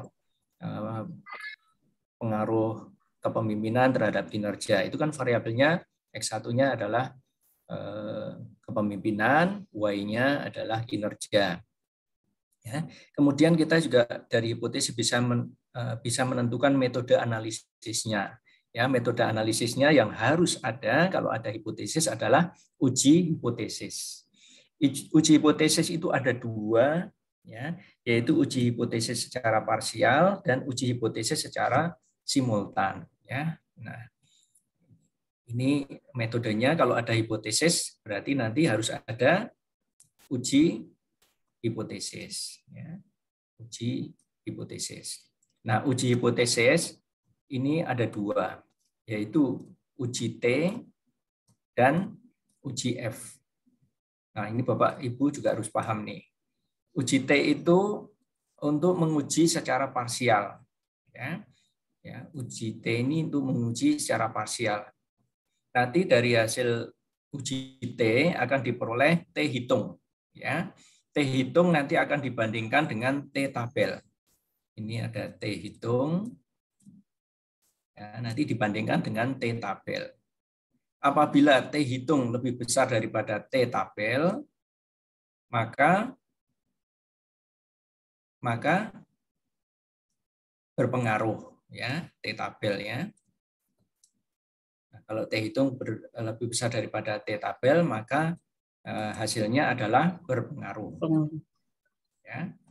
T hitung lebih besar daripada T tabel, artinya X1, ya, X1 berpengaruh terhadap Y. Ya. Ini apabila T hitung lebih besar daripada T tabel. Ini bisa X1, bisa X2 juga, ya, karena ini untuk uji parsialnya. Nah, tetapi untuk uji F ini adalah untuk menguji secara simultan. Ya. Ini parsial. Ya. Parsial. Yang ini simultan. Ya. Tulisnya agak sulit, ya, dengan ini, ya. Nah, yang penting kebaca saja, ya. Ya, jadi uji F itu nanti juga akan membandingkan F hitung, ya, dengan rumus yang ada di dalam uji hipotesis F, ya, dibandingkan F hitung, ya, dengan F tabel. Ini untuk menguji secara simultan. Kalau F hitung lebih besar daripada F tabel, maka X1 dan X2, ya. Nah, ini saya kotakin, ya, secara bersama-sama itu dikotakin begini, ya. X1 dan X2 berpengaruh terhadap Y. Ya. Nah, ini artinya juga kalau T hitung lebih kecil dengan T tabel, maka tidak berpengaruh. Di sini juga begitu, kalau F hitung lebih kecil daripada F tabel, maka X1 dan X2 tidak berpengaruh. Itu, ya. Itu metode analisis dengan uji hipotesis. Ya. Oke, kemudian dari hipotesis kita juga bisa membaca kesimpulannya tadi, tinggal membuang kata diduganya saja, atau tinggal membuang notasi H0 atau HA-nya saja, nanti bisa kita simpulkan dari hipotesis. Ya, kesimpulan itu bisa diambil dari situ. Oke. Oke. Dasar-dasar di dalam merumuskan hipotesis. Jadi Bapak Ibu membuat hipotesis itu ada dasar-dasarnya, ya. Tidak serta-merta kita membuat hipotesis itu. Ya. Dasar di dalam membuat hipotesis itu harus berdasarkan pada teori. Ya. Nah, yang kedua berdasarkan penelitian relevan terdahulu, kemudian yang ketiga berdasarkan sama ini, ya, observasi dan dokumentasi. Ya. Berdasarkan penelitian pendahuluan atau observasi dan dokumentasi. Bagaimana cara yang kemudian yang keempat adalah berdasarkan akal sehat si peneliti sendiri. Nah, bagaimana cara kita membuat hipotesis? Kenapa harus berdasarkan teori? Ya. Nah, teori itu merupakan hasil penelitian. Ya. Nah, kalau teori-teori yang berkaitan dengan variabel, berarti ada hipotesisnya. Ya, kalau teori-teori yang berdasarkan hasil penelitian, kita bisa membaca hipotesisnya yang ada di dalam teori tersebut. Ya, karena teori itu nanti diuji dengan hipotesis. Ya, berarti kita harus mencari dari mana? Dari grand teorinya. Ya, kalau tidak mencari dari grand teorinya, kita tidak akan menemukan hipotesisnya itu. Lalu kita bisa melihat juga dari penelitian relevan terdahulu, ya, dari penelitian tesis, penelitian disertasi, Bapak Ibu nanti bisa melihat, ya, hipotesisnya apa yang mereka buat, ya.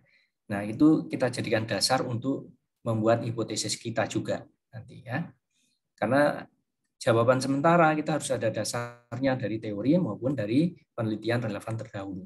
Kemudian juga dari hasil penelitian pendahuluan berupa observasi dan dokumentasi. Kita juga bisa mendasarkan hipotesis itu dari observasi dan dokumentasi yang kita baca di objek penelitian. Lalu akal sehat dari peneliti, ya, itu jelas harus digunakan di dalam merumuskan hipotesis, ya. Saya tidak akan bahas lebih lanjut. Ya kalau nggak sehat akalnya nggak bisa meneliti dong. Ya tentu jawaban yang tepat juga, ya. Kalau kita mau meneliti pasti kita memiliki akal yang sehat. Artinya bukan dalam arti sehat seperti itu, tapi kita menggunakan logika di dalam penelitian itu, karena kerangka berpikirnya adalah alamiah, ya, bukan sehat dan tidak sehat saja, ya, tapi harus logika dan penelitian berdasarkan penelitian ilmiah tadi.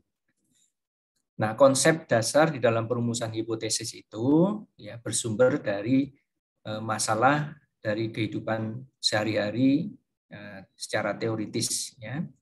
Kemudian dari sumber masalah itu kemudian kita lihat dari teori, penelitian relevan terdahulu, penelitian pendahuluan, dan penggunaan akal sehat tadi.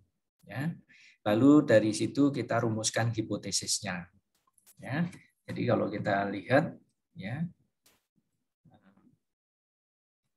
kalau kita bisa coret-coret di sini, dari sumber masalah, kemudian kita cari kajian teoritisnya. Ya. Dari penelitian relevan terdahulu, dari grand teori, dari penelitian pendahuluan, dan penggunaan akal sehat. Lalu setelah kita baca dari dasar-dasar yang kita pakai tadi, kita merumuskan hipotesis. Oke. Hipotesis kemudian nanti kita tuangkan nanti, ya, di dalam kisi-kisi dan instrumen penelitian variabel. Nah, nanti di sini ada kisi-kisi variabel. Ya. Kisi-kisi variabel itu nanti dibagi. Tadi di depan sudah kita singgung sedikit, nanti kita jelaskan lagi, ya.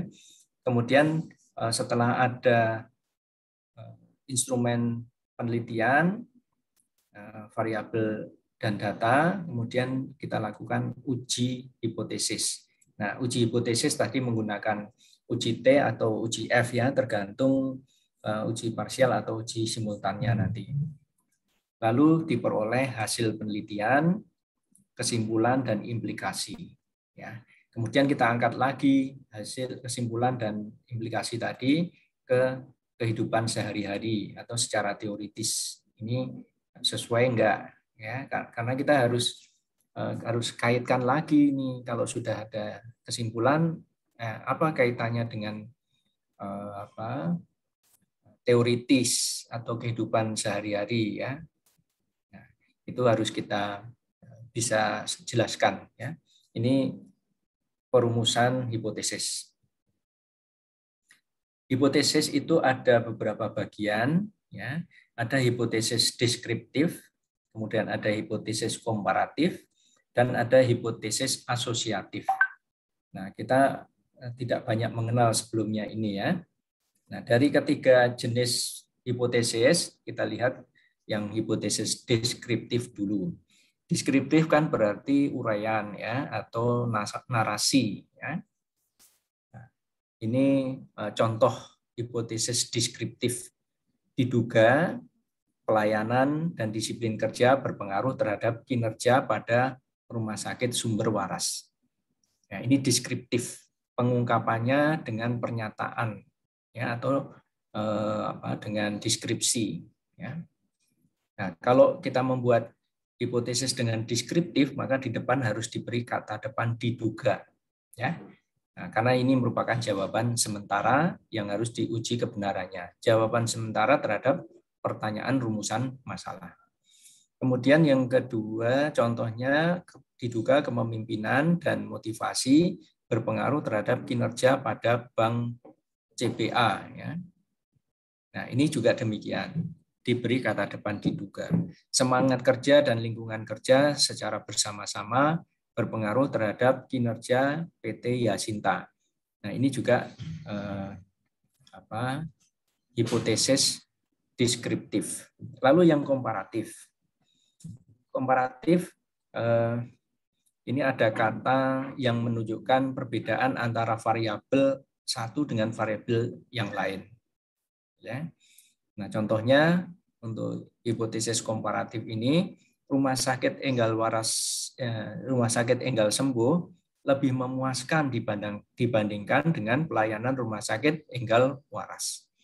Jadi ada dua rumah sakit yang dibandingkan di sini. Dari mana membandingkannya? Dari pelayanannya misalnya. Ya, rumah sakit Enggal sembuh ini lebih memuaskan dibandingkan rumah sakit Enggal waras. Ya. Ini membandingkan dua rumah sakit dari sisi pelayanannya.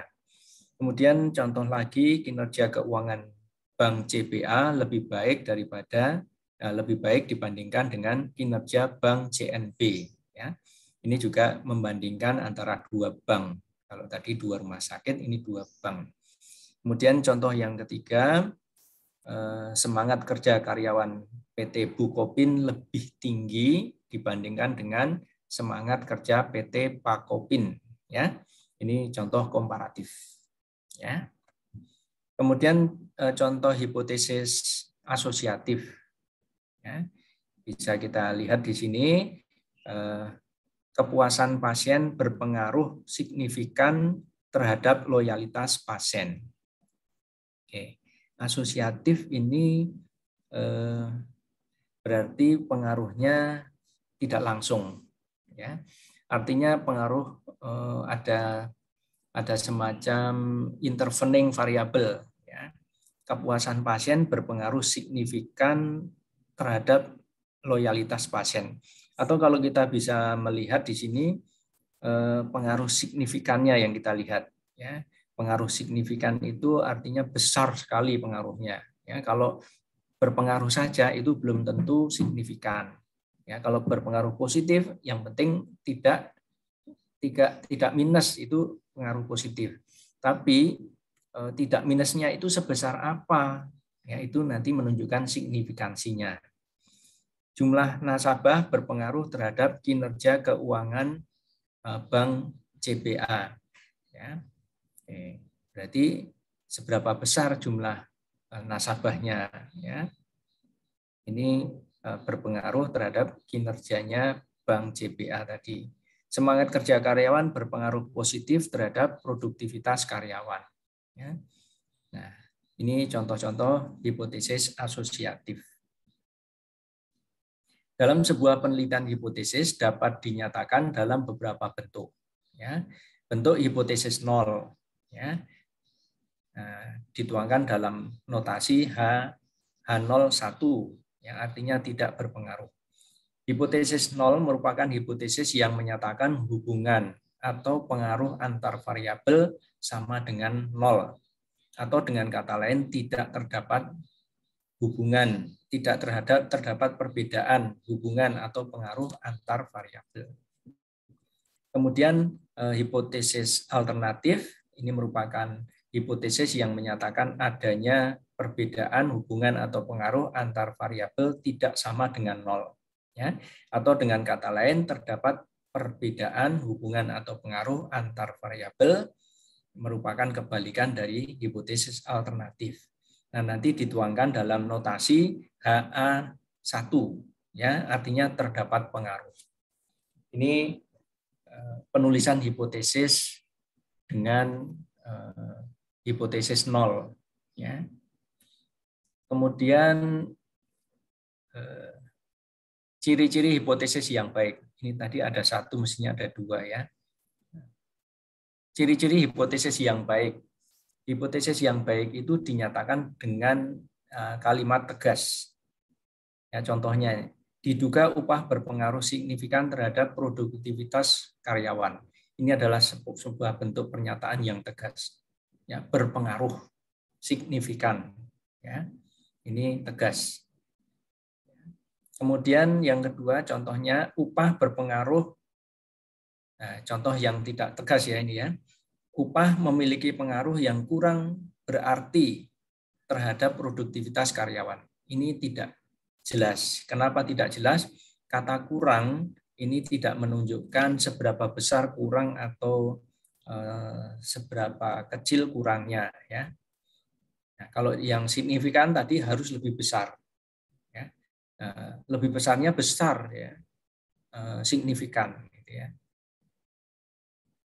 Kemudian ciri hipotesis yang baik berikutnya adalah dapat diuji secara alamiah, ya. Contohnya, diduga upah memiliki pengaruh signifikan terhadap produktivitas karyawan. Dapat diuji enggak?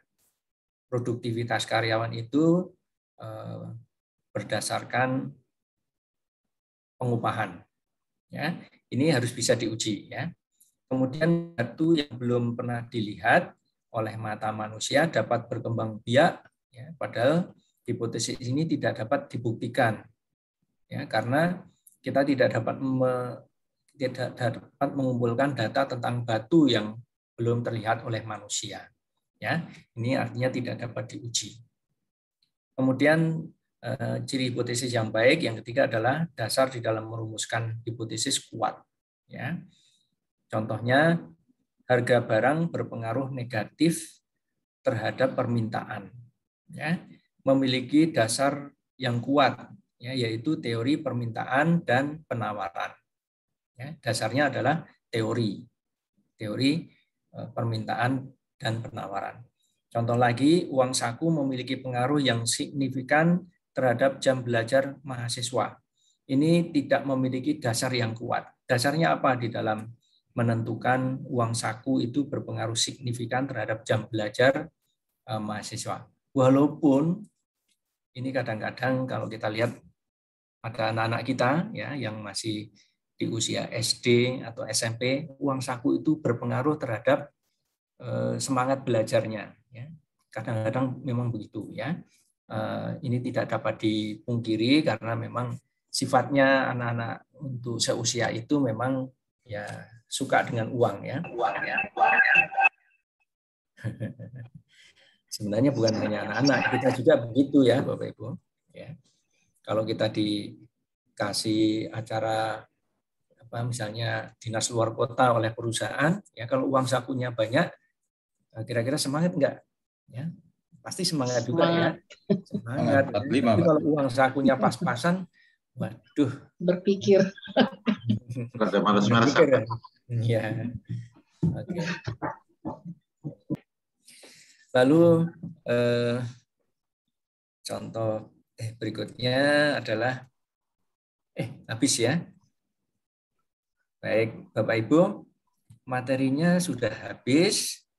Nah, sebelum kita bicara lebih lanjut, kalau ada pertanyaan, kami persilahkan Bapak Ibu, kita sampai dengan tadi bab 2. Ya.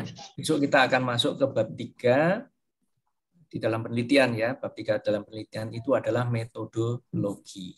Ya, metodologi itu nanti ada sampel, populasi, bagaimana kita menulis populasi itu di dalam kita menentukan populasi itu kita menulis sampel berdasarkan populasi, itu ada rumus-rumus yang banyak sekali yang dapat kita gunakan ya nanti. Kemudian kita juga akan berbicara mengenai kisi-kisi instrumen ya penelitian ya. Ada variabel, ada dimensi-dimensi variabel, kemudian ada setelah dimensi Bapak Ibu? dimensi, kemudian variabel, dimensi, dan kriteria. Ya. Itu nanti akan kita bahas pada pertemuan minggu depan. Nah, Bapak Ibu silakan kalau ada yang mau bertanya sambil menunggu teman-teman yang akan bertanya, mohon videonya dibuka, saya akan screenshot. Mohon izin videonya dibuka semua. Teman-teman silakan dibuka kameranya ya. Nah, ini nanti akan kita jadikan sebagai laporan di dalam perkuliahan ya. Kita punya anggota mahasiswa berapa yang di kelas ini, Bapak Ibu? 40-an, Pak. 40-an ya. Ya. Baik. Bapak Ibu siap nanti akhir dari perkuliahan ini adalah membuat proposal penelitian ya. Proposal penelitian diharapkan nanti Bapak Ibu sudah menggunakan hasil perkuliahan ini saja. Jadi tinggal melanjutkan. Maka Bapak Ibu di dalam mendesain bab 1, bab 2, bab 3-nya diupayakan sudah mendesain objek penelitian di tempat yang akan dipakai di dalam penelitian tesis Bapak Ibu. Bisa di kantornya sendiri, bisa di kantornya yang memberikan izin kepada kita nanti siapa ya. Upayakan ke sana ya, tapi bab 1, bab 2, bab 3 itu menyangkut yang menyangkut objek penelitian itu di bab 1-nya karena mengangkat permasalahan yang ada di bab 1 nanti ya.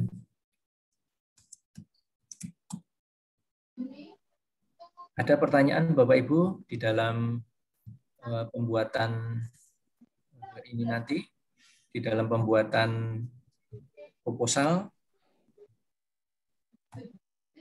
Silahkan kalau ada yang mau izin bertanya, Prof. Silahkan.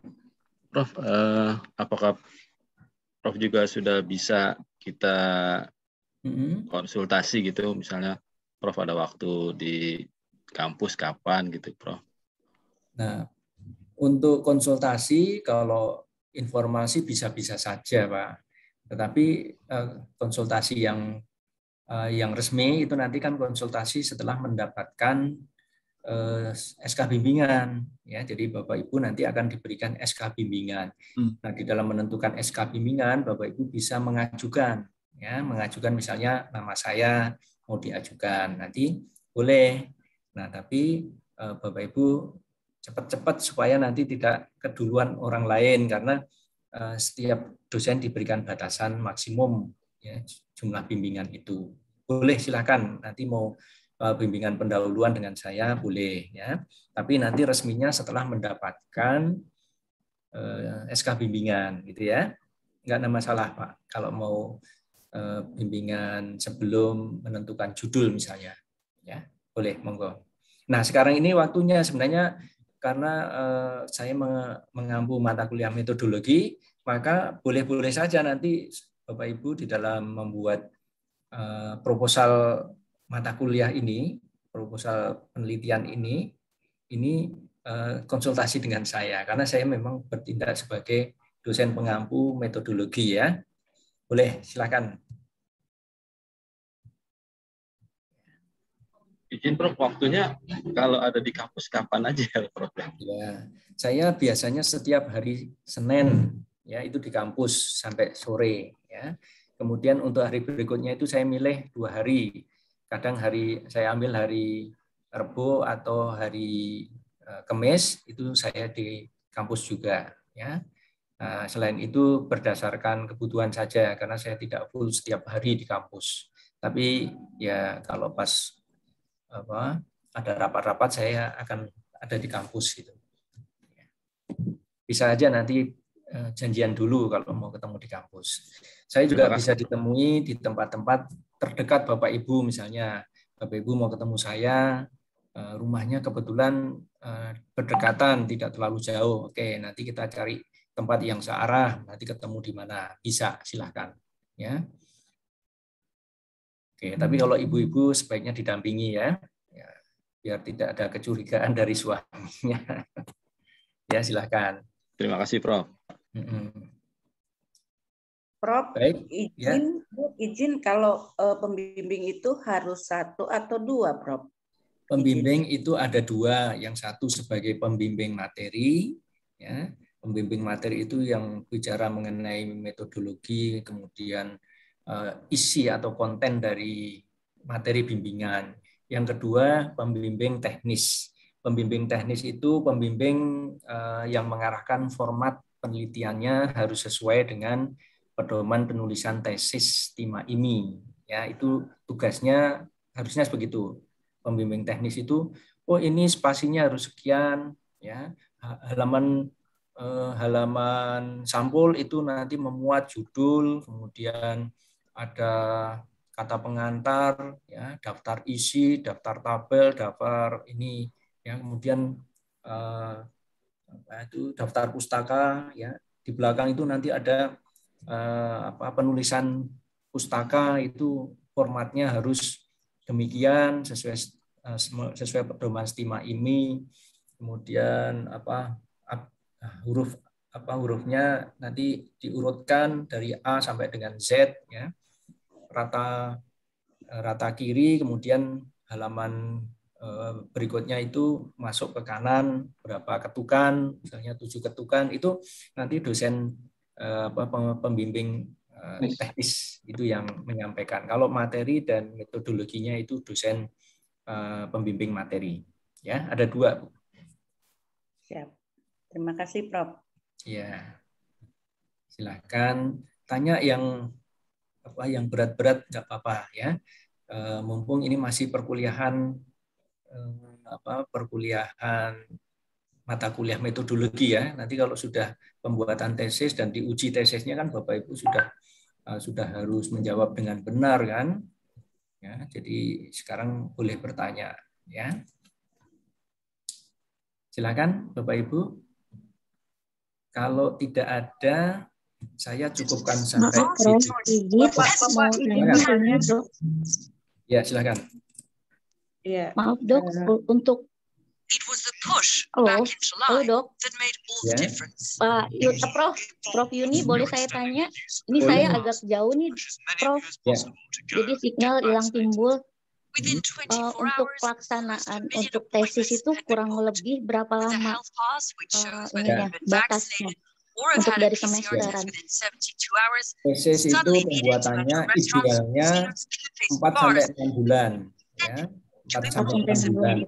Tapi 4 bulan saya kira sudah banyak yang bisa jadi itu, sehingga sudah siap untuk diberikan.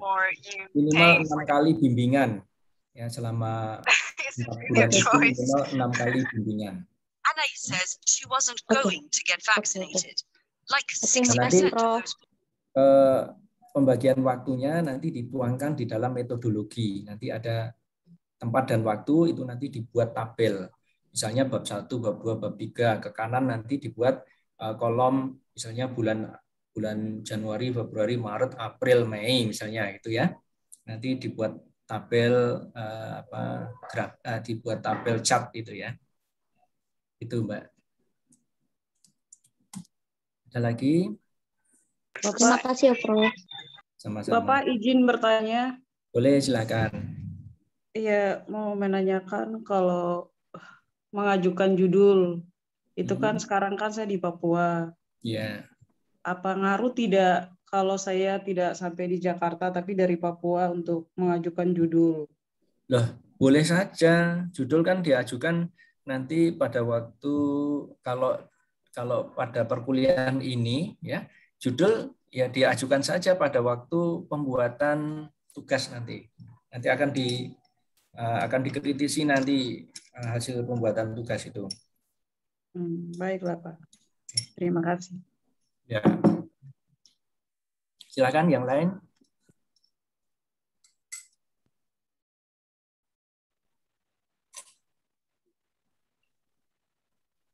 Silakan teman-teman yang lain, ada yang mau ditanyakan?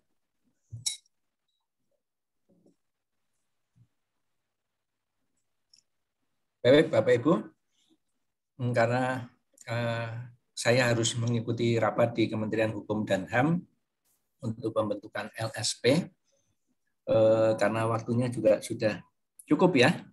Saya kira ya. Ya, Prof. Nah, saya akhiri dulu sampai di sini. Nanti materinya saya share ke portal.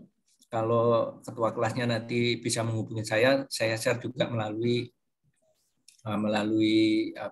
WA atau melalui emailnya ketua kelas. Ya. Baik, Prof. Ya. Sudah ada nomor WA Sudah, Prof. Sudah, Prof. Sudah, nanti diingatkan saya ya. Baik, Prof. Oke, nanti tugasnya juga akan saya berikan. Karena kalau tidak ada tugas nanti Bapak Ibu mau bisa mengerjakan proposal dari mana kan? Saya berikan tugas untuk membuat proposal, kemudian saya akan koreksi proposal tersebut, kemudian akan saya jadikan soal UAS nanti. Ya, soal UASnya nanti diselesaikan waktunya seminggu. Ya, soal UASnya membuat proposal. Ya, jadi tapi sudah dilakukan tugas dulu di dalam membuat proposal. Jadi nanti ada koreksi, tinggal penyempurnaan saja, gitu ya. Sehingga nanti jadi proposal untuk siap diajukan kepada dosen pembimbing. Baik, dari saya cukup sampai di sini. Ada kurang lebihnya mohon maaf. Wassalamualaikum warahmatullahi wabarakatuh. Waalaikumsalam. Terima kasih banyak, Prof. warahmatullahi wabarakatuh. Terima kasih, Prof. Mohon izin, ya. Ya, Prof. Iya, Prof. Terima kasih. Oke, Prof.